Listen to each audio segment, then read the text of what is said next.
বন্ধুরা জানেন কি পূজার সময় হনুমানের পুরো শরীরে কেন সিঁদুর লাগানো হয়?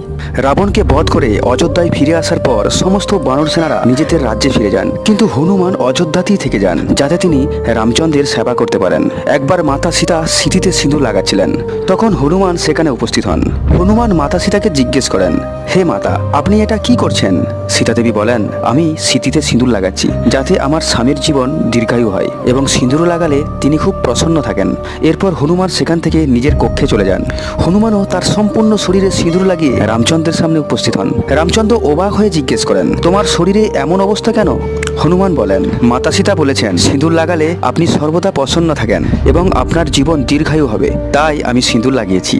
প্রভু বলেন, কিন্তু দেবী সীতা তো কেবল তার সিঁথিতে এক চুটকি সিঁদুর লাগান। তখন হনুমান বলেন, হে প্রভু, অল্প সিঁদুর লাগালে অল্প আয়ু বাড়বে, তাই আমি আমার সম্পূর্ণ শরীরে সিঁদুর লাগিয়েছি যাতে আপনি চির অমর হয়ে থাকেন।